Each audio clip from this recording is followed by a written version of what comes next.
Cartoon দেখে দেখে আপনি যদি মনে করেন আপনার বাচ্চা কার্টুন দেখে দেখে হাসতেছে, তাহলে বুঝবেন ওরে এখন পাবনা মেন্টাল হসপিটালে ভর্তি করানো দরকার। ও অলরেডি হসপিটালে ভর্তি হওয়ার মতো উপযুক্ত। একটা মানুষ একা একা হাসে কিভাবে? আমরা ছোটবেলায় শুনছি একা একা হাসলে পাগল, একা একাই হাসে, একা একাই কথা বলে, কিন্তু আপনার বাচ্চা একা একা হাসে। আপনি বুঝেন না যে মেন্টালি ও অলরেডি ড্যামেজড, ও অলরেডি মানসিকভাবে পাগল হয়ে গেছে।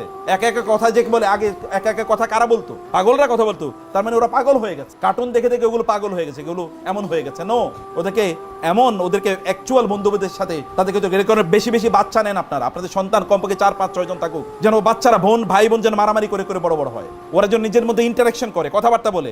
এখন তো আপনারা স্লোগান বাইর করছেন, ছেলে হোক মেয়ে হোক, একটা বা দুইটা শয়তান হলেই যথেষ্ট। তো কেন আপনার কেন 7, 8টা 5, 7টা বাচ্চা কেন হবে না? কেন বোনেরা এখন বাচ্চা হলে আপনাদের প্রবলেম কেন?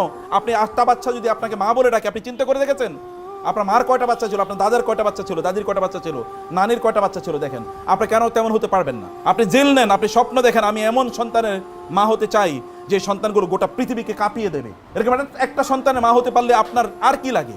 ফেরেশতারা আপনাকে স্যালুট করবে, মানুষ আপনার নাম ধরে বলবে অমক মায়ের সন্তান। এটা করা দরকার। আপনি দেখেন তো এখন আমাদের বাচ্চারা, আপনি দেখেন 100 টাকা দিয়ে বাজারে পাঠানোর পরে 100 টাকা দিয়ে তো আপনি দোকানে পাঠালেও কোনোদিন ঠিকমতো টাকাটা গুনে নিয়ে আসতে পারবে। তাহলে বানাইছেন কি? গুলো অথর্ব বানাচ্ছি আমরা আমাদের বাসায়, কতগুলো স্টুপিড বানাচ্ছি আমরা। কি ছোটবেলায় আপনারা যারা এখানে মুরব্বীরা আছেন, আপনারা কি বাজার করেন না? আমরা বাজার করি নাই? করেছি। কিন্তু আপনার বাচ্চা কেন শিখলো না? এটা দায়িত্ব কার? এগুলো কি বানাচ্ছেন? চিড়িয়াখানার জানোয়ার, জন্তু, প্রাণী, ওরা করবে কি? ওদের দুনিয়া করে খেতে হবে না? ওদেরকে কে শেখাবে? বিয়ে করার পরে শিখবে? ওদেরকে এখনই করেন। আল্লাহ রাসূল সাল্লাল্লাহু আলাইহি ওয়াসাল্লাম তাই করেছেন, বাচ্চাদেরকে তাই শিখিয়েছেন। তিনি আনাস রাদিয়াল্লাহু তাআলাকে পাঠিয়েছেন বাজারে, যাও এটা কিনে নিয়ে আসো, ওইটা কিনে নিয়ে আসো, এটা করেছেন। এটা আপনাদেরকে আমি কেন এই কথা বলছি?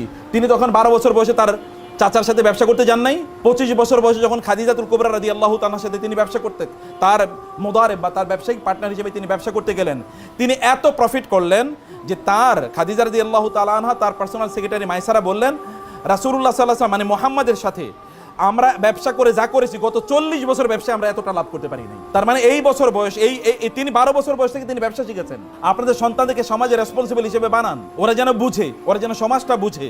আপনার বাচ্চারা কি বলেন? শুধু কিছু কম্পিউটার গেম ছাড়া কিছুই বুঝে না, অথবা কিছু কার্টুন ছাড়া তারা কোনো কিছুই বুঝে না। বাংলাদেশে কি হচ্ছে এটা আপনাদের বাচ্চাদেরকে বোঝাতে হবে না? পৃথিবীতে কি হচ্ছে তা বোঝাতে হবে না? গাজায় যে এত মানুষকে হত্যা করছে, এই বাচ্চাগুলো যদি না জানে, তাহলে মুসলিম উম্মার প্রতি ওদের দরদ কবে তৈরি হবে? ওদের সামনে মানুষকে হত্যা করা হলো, ওরা কেবল ভিডিও গেম করবে, ভিডিও তুলবে, কারণ ফেসবুকে একটা পোস্ট দেওয়া লাগবে, এর বাইরে কিছুই না। এখন তাই হচ্ছে না যে একটা মানুষকে মারছে কিন্তু 100 জন ওইখানে ছবি তুলতেছে, অথচ 100 মানুষ না, 2 জন মানুষ দাঁড়িয়ে গেলে ওই সন্ত্রাসীরা এখান থেকে পালাতো। ওদেরকে আমরা সমাজের রেসপন্সিবল হিসেবে তৈরি করছি না, ওদেরকে সমাজের বাস্তবতা বোঝাচ্ছি না।